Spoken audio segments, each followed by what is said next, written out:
Este é o nosso quinto capítulo sobre o resumo cronológico dos 4 evangelhos, e hoje apresentaremos o final do ministério de João Batista, a tentação de Cristo no deserto e seu primeiro milagre. Então, vamos mergulhar num momento que é um verdadeiro divisor de águas na narrativa. O que a gente vai ver aqui é aquela transição crucial do ministério de João Batista para a missão pública de Jesus. É literalmente a passagem do bastão. E tudo começa nas águas do Rio Jordão. Mas olha, não se trata de um batismo qualquer. O que acontece ali é uma confirmação celestial, um evento que prepara todo o cenário para o que está por vir. Pensa na cena. João Batista, a figura de autoridade até então, fica frente a frente com Jesus e hesita. A pergunta dele revela uma humildade gigantesca e uma clareza sobre o seu próprio papel. Ele sabia que estava diante de alguém muito maior.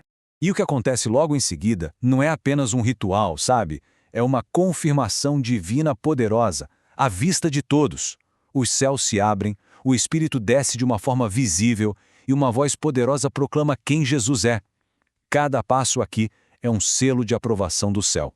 E essa declaração vinda dos céus, ela é categórica. Não deixa nenhuma margem para dúvida sobre a identidade de Jesus, e isso acontece exatamente no momento em que seu ministério está para começar.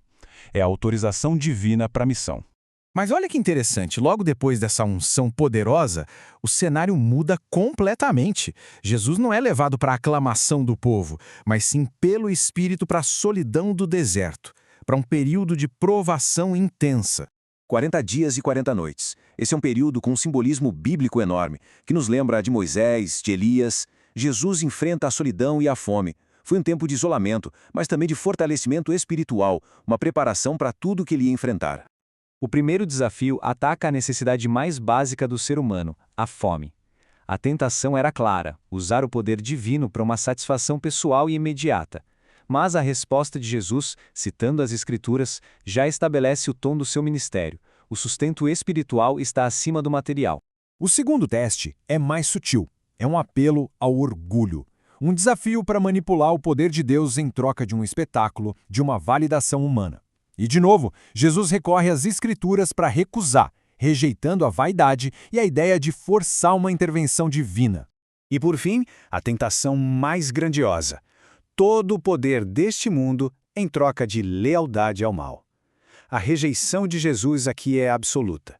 Ele reafirma que sua aliança e sua adoração pertencem somente a Deus. É a vitória da fidelidade sobre a ambição. Com a aprovação no deserto superada, a narrativa volta aos holofotes para João Batista. Agora, ele tem a missão de dar seu testemunho final e, finalmente, apontar publicamente para aquele que chegou. João é confrontado por sacerdotes e levitas enviados de Jerusalém, e eles o colocam na parede. A pergunta é direta: quem é você? A expectativa no ar era altíssima, todo mundo queria uma resposta definitiva. A resposta de João é simplesmente genial. Ele começa dizendo quem ele não é. Ao negar ser o Cristo, Elias ou o profeta, ele vai desfazendo as expectativas erradas do povo e, ao mesmo tempo, aumentando a curiosidade sobre quem era, então, o verdadeiro Messias. E só então ele se define. Mas, perceba, não com suas próprias palavras. Ele usa a profecia de Isaías para se identificar como o precursor, a voz que estava ali para preparar o caminho para a chegada de alguém muito, muito maior. E aqui está o clímax do ministério de João. Ao ver Jesus, ele não aponta para um rei ou um líder político, mas para o Cordeiro de Deus.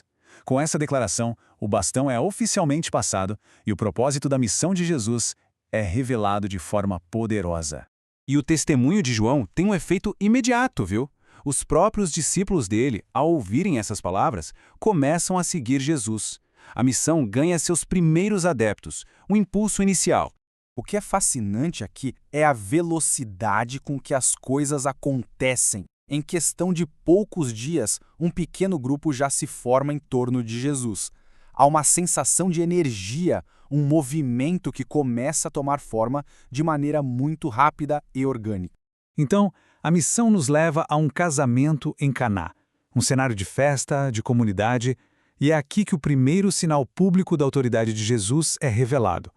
Ele não começa com um grande sermão, mas resolvendo um problema bem prático, a falta de vinho, o que seria uma vergonha enorme para os noivos.